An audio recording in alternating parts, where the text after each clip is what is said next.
غربت نہیں تھی، سارے کا سارا قربان کر کے غربت بنا دی. سب قربان. نہیں دیکھا آل کو، نہیں دیکھا مال کو، نہیں دیکھا اپنی جان کو، سب کچھ قربان کر دیا. امام الانبیاء محبوب کبریا حضرت محمد مصطفیٰ صلی اللہ تعالی علیہ وسلم نے اس قدر رفاقت جوڑی، اس قدر یاری بنائی کہ کبھی بھی الگ نہیں ہوئے. آج تم قرآن پڑھتے ہو، قاری حنیف قرآن پڑھتا ہے، کیا اثر ہوگا کسی پہ؟ جناب ابو بکر صدیق رضی اللہ تعالیٰ عنہ مکہ مکرمہ میں نماز کی نیت باندھ کر قرآن کریم کی تلاوت کرتے ہیں. علماء نے لکھا ہے کہ پہاڑ بھی ہلنے لگ جاتے تھے. پہاڑ بھی.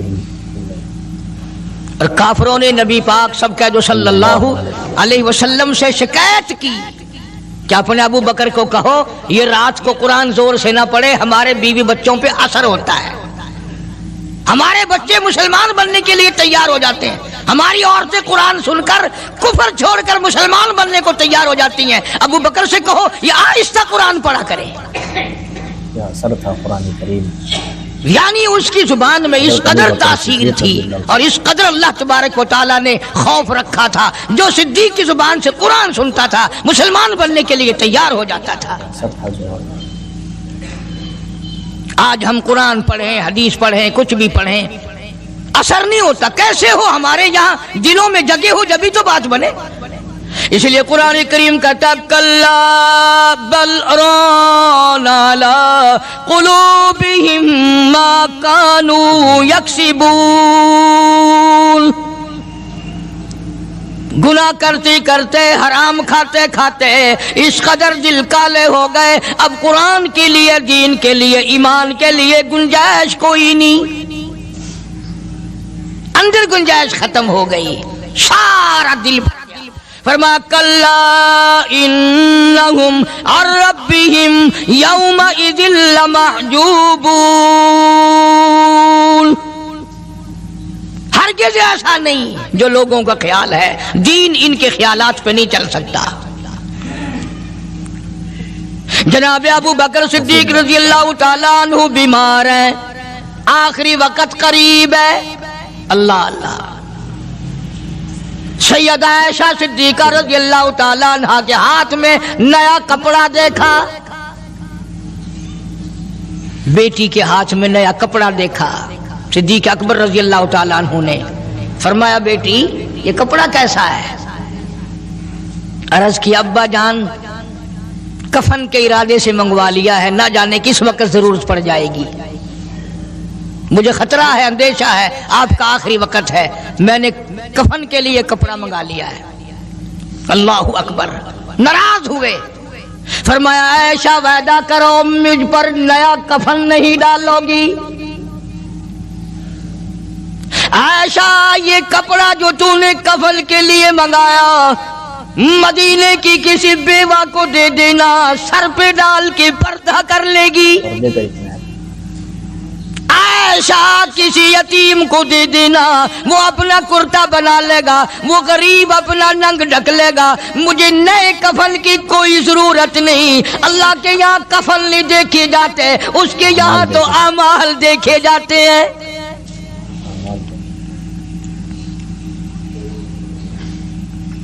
حضرت عائشہ رضی اللہ تعالی عنہ نے اصرار کر دیا، ابا اجازت دے دو، اب تو میں نے منگا لیا ہے، اب تو میں نے منگا لیا ہے، دنیا کیا کہے گی؟ وقت کا حکمراں، وقت کا بادشاہ، نبی کا جانشین کو کفن بھی نہیں ملا.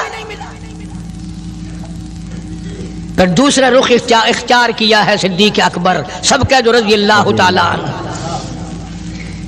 فرمایا عائشہ او میری بیٹی، نبی کریم صلی اللہ تعالی علیہ وسلم کا آخری وقت تیری گود میں آیا، تیرے سامنے آیا، تو نے آقا مدنی صلی اللہ علیہ وسلم کا آخری وقت دیکھا. حضرت عائشہ رونے لگی، ہاں میں نے دیکھا، سب کچھ مجھے معلوم ہے، پر عائشہ شہنشاہ کائنات کا کفن بتا. اس مدنی کریم صلی اللہ علیہ وسلم کا، دو جہان کے بادشاہ کا، یتیموں کے وارث کا، بیواؤں کے سہارے کا، دو جہان کے سردار، دو جہان کی رحمت حضرت محمد کریم صلی اللہ علیہ وسلم کا کفن بتا۔ حضرت عائشہ رونے لگی، عرض کی ابا جان جن کپڑوں میں سرکار اس دنیا سے تشریف لے گئے ان کپڑوں میں 12 پیوند تھے، 12 ٹاکیاں تھی۔ فرمایا عائشہ پھر تیرا کیا خیال ہے، میرا محبوب ٹاکیوں میں گیا ہو میں نئے پہن کے جاؤں؟ جن کپڑوں میں میری وفات ہو یہی میرے کفن میں استعمال کرنا، یہی کپڑے مجھے کفن میں دے دینا جو میرے جسم پہ ہیں، اس لیے کہ جب میں اپنے آقا سے ملوں گا تو شرمندگی نہ ہو۔ اور آج ذہن یہ ہے کہ میت کے کپڑے کو ہاتھ بھی نہ لگانا، پہننا تو درکنار، ہاتھ لگانے کو تیار نہیں، گھر میں رکھنے کو تیار نہیں، یوں لکڑی سے اٹھا کر پرے پرے پھینکتے ہیں، آگ لگاتے ہیں، نہلانے والے کو دے دیتے ہیں، وہ بھی نہیں پہنتا، یوں ہی گلیوں میں نالیوں میں پھینک جاتا ہے۔ نہ تیرا باپ مرا، جب تجھے نفرت ہے کپڑوں سے، مردہ نوانے والے کا وہ ماما لگتا ہے، وہ کیوں پہنے؟ عرض کرنے کا مقصد یہ کہ ان حضرات کی زندگی تو دیکھو، اور وفات شریف سے پہلے 2.5 برس جو وظیفہ لیا، جو تنخواہ لی سرکاری خزانے سے، خیبر کی زمین بیچ کر صدیق اکبر رضی اللہ تعالیٰ عنہ نے 2.5 برس کی تنخواہ کا حساب کر کے وہ ساری تنخواہ جو لی تھی بیت المال میں واپس داخل کر کے پھر دنیا سے رخصت ہوئے۔ جو تنخواہ لی تھی 2-2.5 سال میں وہ ساری کی ساری واپس کر دی جناب ابو بکر صدیق رضی اللہ تعالیٰ عنہ نے، کہ میں مسلمانوں کا پیسہ کھا کے نہیں مرنا چاہتا، چاہے تنخواہ کے طور پر تھا، کل قیامت میں میرے لیے رکاوٹ نہ بن جائے۔ آج مجھے اور آپ کو تو یہ تلاش بھی نہیں کہ اپنا حلال کے پیسوں سے کفن تو بنا کے رکھ لیں۔ ایئر کنڈیشن کا ہر وقت ذکر ہے، گھر میں ہونا چاہیے، فریج ہونا چاہیے، پنکھے ہونے چاہیے، یہ ہونا چاہیے، کار ہونی چاہیے، موٹر ہونی چاہیے، یہ ہونا چاہیے، اور کبھی گھر میں یہ ذکر بھی ہوا کہ حلال کا کفن بھی ہونا چاہیے۔ وہ کدھر سے آئے گا؟ اس کے لیے کون انتظام کرے گا؟ کون ہم نے گھر میں پیدا کر رکھا ہے جو اس وقت یہ بات دیکھ کر کفن لائے گا؟ اس لیے قرآن کریم نے اعلان کر دیا، لوگوں اپنا سب کچھ پاک صاف بن کے دنیا سے جاؤ، اپنا بدن بھی پاک ہو، عمل بھی پاک ہو، پیٹ بھی پاک ہو، کفن بھی پاک ہو۔ ان ساری میں وہ بات کرتا ہوں جس سے نہ دیوبندی بچے، نہ بریلوی بچے، نہ شیعہ بچے، نہ سنی بچے۔ موت کا جھٹکا تو سب کو لگنا ہے نا، اور ایسا لگتا ہے لاکھوں برس تک منہ کڑوا رہتا ہے۔ جناب صدیق اکبر رضی اللہ تعالیٰ عنہ نے وہ تنخواہ جو لی تھی ساری زندگی میں وہ بھی بیت المال میں واپس کر دی، اور تمام کے تمام لوگوں کے حقوق چکا دیے۔ باقی جو بات رہی وہ سیدھی سیدھی کمتر مرحوم کہتا ہے، اجا صدیق دا اسلام تے قرضہ بقایا ہے، اجا صدیق دا اسلام تے قرضہ بقایا ہے، جتا جس دے ہاتھوں اس آخری زمین دسایا ہے، وصولی دا نہ چنتا نہ لکھوایا صحابہ نے۔ مدنی کریم صلی اللہ تعالی علیہ وسلم کے جانثار، نبی کا یار، نبی کا وفادار، ہر وقت کا ساتھی اسی غم میں رہتا ہے، اور وصیت کی کہ مجھے غسل دینا، میرے انہی کپڑوں میں دفن کرنا،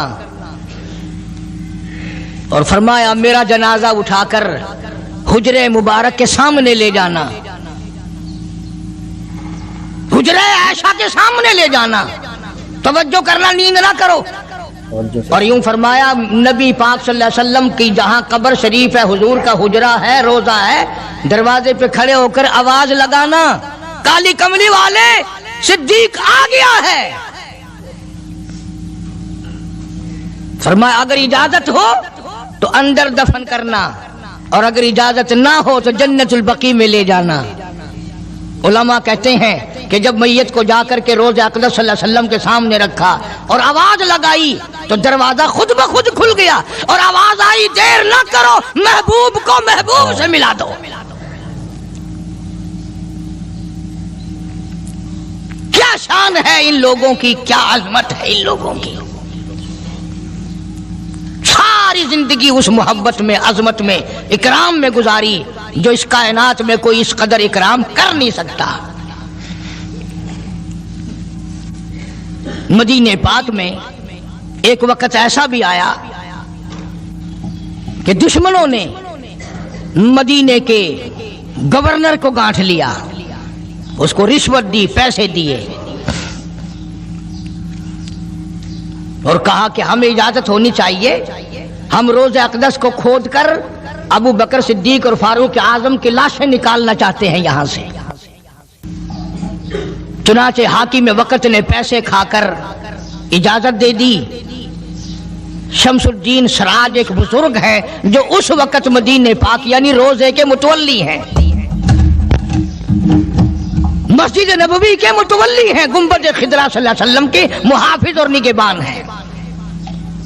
وہ فرماتے ہیں کہ رات آدھی جب گزری تو کنڈی کھٹکی مسجد کی، میں نے کنڈی کھول دی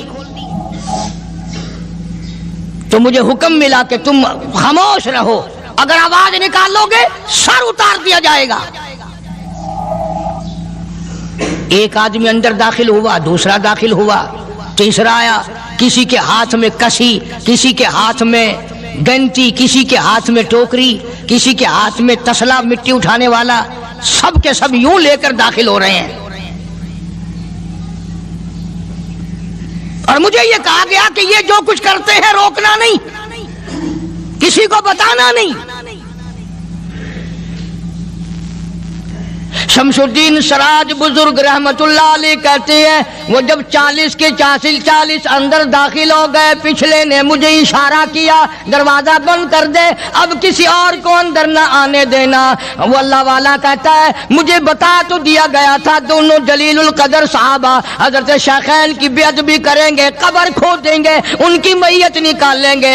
فرماتے ہیں میں نے دروازہ بند کر دیا، میں سجدے میں گر گیا، مولا او میرا بس نہیں، میرا کوئی چارہ نہیں، میری حکومت نہیں، میری فوج نہیں، میرا لشکر نہیں، میرے پاس توپ نہیں، میرے پاس لشکر نہیں، او میرے مولا میں نے سنا ہے جیسے نبوت کا محافظ تو ہے، اسی طرح صدیق کی صداقت کا، فاروق کی عدالت کا بھی تو ہی نگہبان ہے۔ مولا میری موت بھیج دے، میں نہ دیکھوں۔ شمس الدین سراج بزرگ کہتا ہے کہ اللہ کا حکم ہوا، میں نے بھی دعا تو کی تھی رو رو کے، میرے دیکھتے دیکھتے، توجہ کرنا لفظ سمجھو، میرے دیکھتے دیکھتے مسجد نبوی میں زمین پھٹی اور بمائے ٹوکریوں کے، بمائے سامان کے 40 کے 40 کو زمین نگل گئی۔ اللہ تم سب کو مدینہ پاک جانا نصیب فرمائے۔ وہ جو قالین بچھے ہوئے ہیں نا، کسی پرانے عرب سے اب بھی پوچھ لینا، لمبا کالا کالا نشان لگا ہوا ہے، یہ نشانی ہے کہ وہ کالے جو تھے نا اندر کے کالے، وہ سب یہاں کا رکھ ہوئے ہیں، یعنی خدا صدیق اکبر کا، فاروق اعظم کا، نبی کے یاروں کا اتنا بڑا محافظ ہے، جو بدنیت سے آئے تھے ان سب کو زمین نگل گئی۔ دوستو بیان اگر پسند آیا تو بیان کو زیادہ سے زیادہ شیئر کرے، اور اللہ تبارک و تعالیٰ سے دعا کرے کہ اللہ تبارک و تعالیٰ ہم سب کو عمل کرنے کی توفیق عطا فرمائے، آمین۔